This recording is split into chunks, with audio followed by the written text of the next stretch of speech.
Bonjour à tous et bienvenue. Dans cette vidéo, nous allons exprimer cette intégrale en fonction de la constante d'Apéry.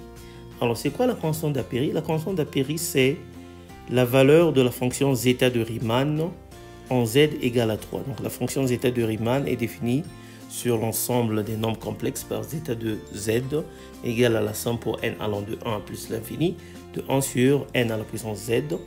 Et cette série est convergente lorsque la partie réelle de z est strictement supérieure à 1. Donc la constante d'Apéry, comme je le disais, c'est zeta de 3 et sa valeur approchée donnée par ce nombre-là.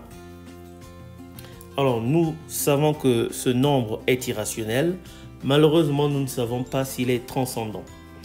Tout de suite, on va commencer par réécrire notre intégrale d'une autre façon. Donc on va appeler notre intégrale i et on va faire quelques manipulations pour déjà transformer 1 sur tangente comme étant cosinus sur sinus. Donc on va avoir que i est égal à 1/2 de l'intégrale de 0 à pi sur 2 de ln de sinus de x multiplié par ln de cosinus carré de x multiplié par cosinus de x sur sinus de x dx.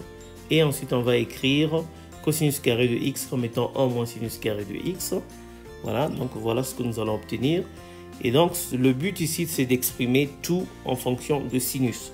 Car cosinus de x dx peut aussi s'écrire comme étant la différentielle de sinus de x. Alors, on va donc poser que u est égal à sinus de x. Et donc, on va avoir de nouvelles bornes. Lorsque x est égal à 0, u est égal à 0. Lorsque x est égal à pi sur 2, u est égal à 1. Et bien sûr, cosinus de x dx est égal à du. Après substitution, nous obtenons que i est égal à 1/2 intégrale de 0 à 1 de ln de 1 moins u carré, ln de u sur u du. Et on va considérer le développement en série entière de ln de 1 moins u carré, qui est donné par moins la somme pour n allant de 1 plus l'infini de 1 sur n u à la puissance 2n. Et cette série est convergente pour les valeurs de u pour lesquelles la valeur absolue de u est inférieure à 1.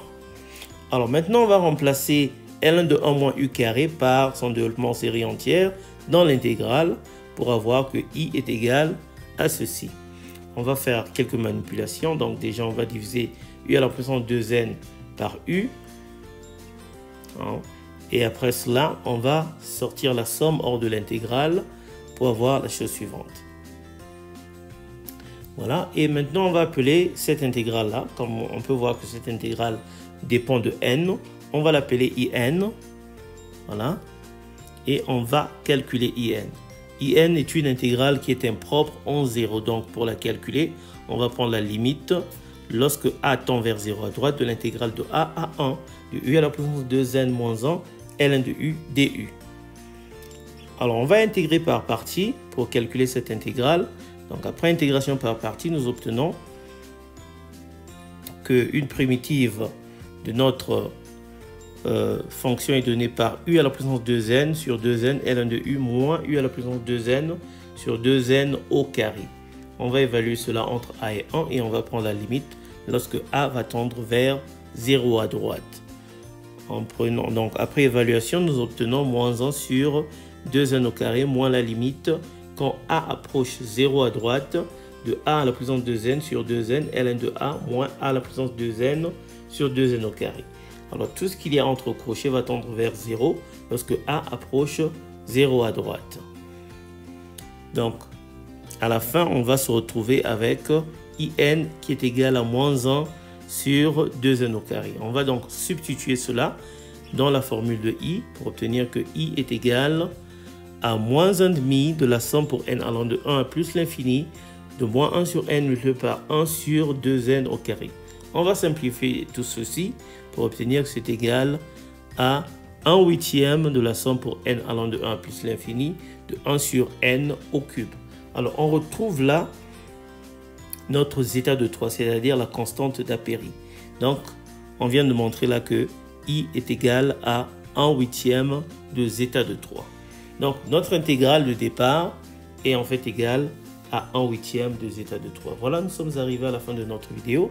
Merci d'avoir suivi jusqu'à la fin. Pensez à vous abonner, à liker, à commenter, à partager. Et moi, je vous dis ciao et à la prochaine.